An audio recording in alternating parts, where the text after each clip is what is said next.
Hello guys, welcome back to my YouTube channel. आप सभी लोग कैसे आए हो? आप अच्छे ही होंगे। तो दोस्तों, मैं आज बात करने वाला हूँ न्यू स्टूडेंट यानी कि फ्रेशर स्टूडेंट के बारे में। जो लोग जॉब फेयर में जाते हैं या रोज़गार मेले में जाते हैं तो उनको ये नहीं पता होता कि हमें वहाँ इंटरव्यू कैसे देना है, हमें जॉब के बारे में कैसे पता करना होता है, या फिर हमें किन किन बातों का ध्यान रखना चाहिए। तो दोस्तों, आप जब भी जॉब इंटरव्यू के लिए आए तो आपको किन किन बातों का ध्यान रखना चाहिए, मैं उसके बारे में आपको बताऊंगा। सबसे पहला आपका पॉइंट होता है कि आप जब भी जॉब फेयर में आप जाएं तो सबसे फर्स्ट हमारा जो काम होता है वो होता है ड्रेस कोड। आप जब भी जॉब फेयर में जाते हैं तो आप कोई भी ड्रेस कोड सिलेक्ट नहीं करते हैं, जीन्स पहन के चले जाते हैं, हाफ टी शर्ट पहन के चले जाते हैं, कुछ भी पहन के चले जाते हैं, तो जिससे क्या आपका सिलेक्शन कम होने के चांसेस रहते हैं। इसमें क्या करें, आप एक फॉर्मल ड्रेस पहन कर जाएँ। जनरली जब भी आप जॉब फेयर में जाएँ तो एक सबसे पहला फॉर्मल ड्रेस पहने।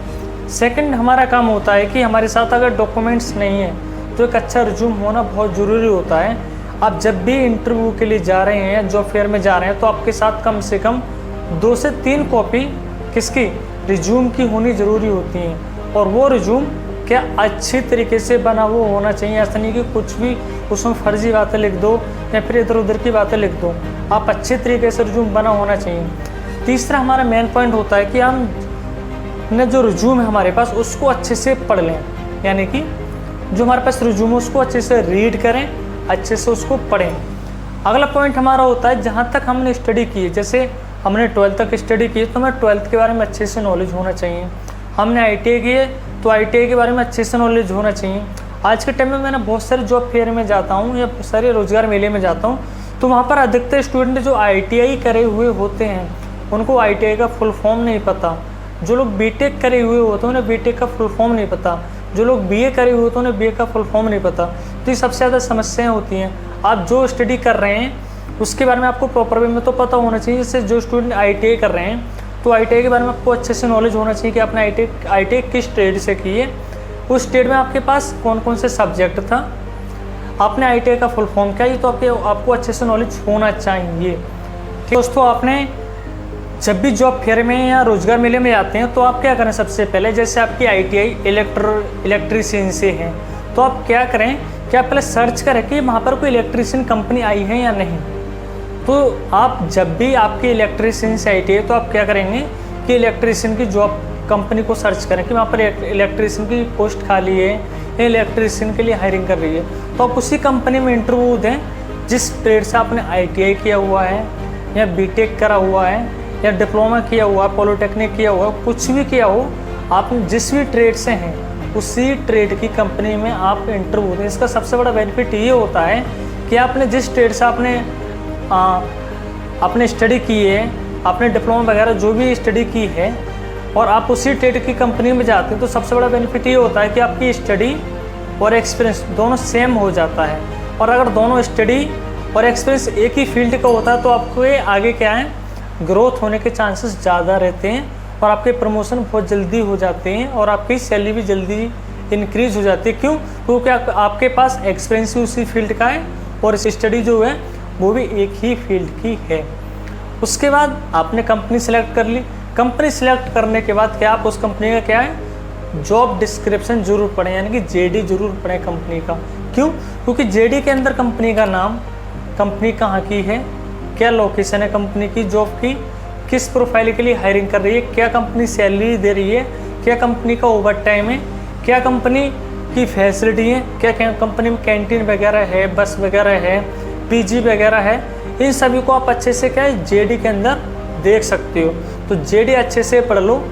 उसके बाद अगर आपको लगता है कि हाँ ये JD को लगता है ये जॉब आपके लिए सूटेबल है, आप 2 चीज़ों को देखकर कभी जॉब को सिलेक्ट ना करें। एक तो कंपनी की सैलरी नहीं देखें कि कंपनी सैलरी क्या दे रही है, दूसरा आप ये नहीं देखें कि कंपनी की लोकेशन क्या है। क्यों?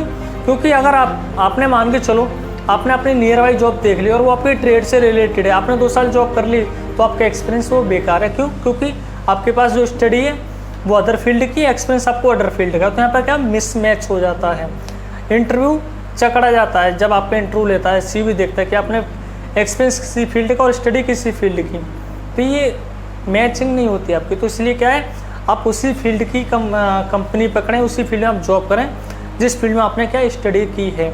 दूसरा, लोकेशन की बात आती है, आप लोकेशन अगर आसपास देखोगे तो आपको कभी जॉब नहीं मिल पाएगी।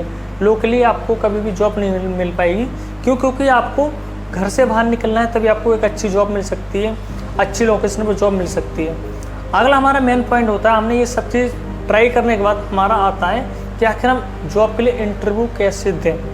फिर आपके हाथ में क्या है? रिज्यूम, और कुछ नहीं है, और आपके सामने क्या है? कंपनी। अब वहाँ पर आपको इंटरव्यू देने जाना है, तो आप सबसे पहले क्या करेंगे? अपने रिज्यूम को अच्छे से पढ़ लें। पहला काम हमारा ये होता है, ITI की है, ग्रेजुएशन किया है, पॉलिटेक्निक की है, बीटेक वगैरह कुछ भी किया, जो भी आपने लास्ट स्टडी की है उसके बारे में आपको अच्छे से नॉलेज ले लें, एक बार दोबारा रिपीट कर लें, यानी कि उसकी कुछ शॉर्ट फॉर्म याद कर लें। आप शॉर्ट फॉर्म के साथ साथ आप अपनी चैप्टर्स के बारे में पढ़ लें, कुछ बुकों के बारे में जान लें। उसके बाद जब आप इंटरव्यू देने जाएं, तो मैंने बहुत ज़्यादा लोगों के इंटरव्यू लेता हूं, तो अगर मैं उनसे बोलता हूं कि tell me your about self, या फिर मैं उनसे बोल देता हूं अपना इंट्रोडक्शन दीजिए, अपना परिचय दे दीजिए, तो वहाँ पर बच्चा क्या सबसे पहले बोल देगा कि मेरा एड्रेस ये, मेरे पापा का नाम ये है, मैं ये करता हूँ, अपना नाम नहीं बोलेगा। तो ये सबसे बड़ी मिस्टेक होती है। अरे आपने ग्रेजुएशन किया है, बीटेक किया है या 12th किया, कुछ भी स्टडी आपने किया, आपको इंट्रोडक्शन देना अच्छे से आना चाहिए। अगर आपको नहीं पता तो सबसे पहले क्या करें, आप यूट्यूब से ले लें वीडियो, या कहीं पे जाकर आप इसके बारे में अच्छे से जानकारी ले लें। सबसे पहले आप क्या करते हैं, शॉर्ट तरीके से बता रहा हूँ, इंटरव्यू देने के लिए सबसे पहले क्या है, अपना परिचय दें, यानी कि अपना नाम, फिर आपका एड्रेस, फिर आपकी क्वालिफिकेशन, फिर आपके स्ट्रेंथ, फिर आपकी वीकनेस, फिर आपकी हॉबीज़ के बाद आप क्या है, आपका एक्सपीरियंस। ये चीज़ आप इंटरव्यू को लाइन वाइज बता दो। जैसे आपका नाम क्या है, जैसे my name is Arun, I am from, address बता दो अपना, my qualification bachelor of science, I am complete BTech, ठीक है। इस हिसाब से आप बता सकते हो। आगे आप बता सकते हो माई hobbies, learning, reading, playing, strength, self, hard working, smart working, ये आप बता सकते हो। जनरली आपसे इंटरव्यू कुछ भी एक्स्ट्रा पॉइंट नहीं बोलेगा। अगर आपने अपना इंट्रोडक्शन अच्छे से दे दिया, आपका वहीं पे सिलेक्शन हो जाएगा। अगर आपने इंट्रोडक्शन अपना अच्छे से नहीं दिया तो कभी भी आपका सिलेक्शन नहीं हो सकता। खास करके कुछ बच्चे तो ऐसे होते हैं जिनको रिज्यूम के बारे में नहीं पता होता है। आप रिज्यूम को अच्छे से बनाएं, अच्छे से अपना CV को अच्छे से बना कर रखें। CV, कुछ लोग CV बोलते हैं, कुछ लोग रिज्यूम बोलते हैं, कुछ लोग बायोडाटा बोलते हैं। ये तीनों सेम ही होते हैं, खास करके कुछ डिफरेंट खास नहीं होता, थोड़ा और डिफरेंट इनमें होता है। पर हाँ, रिज्यूम अपना अच्छे से बना कर रखें।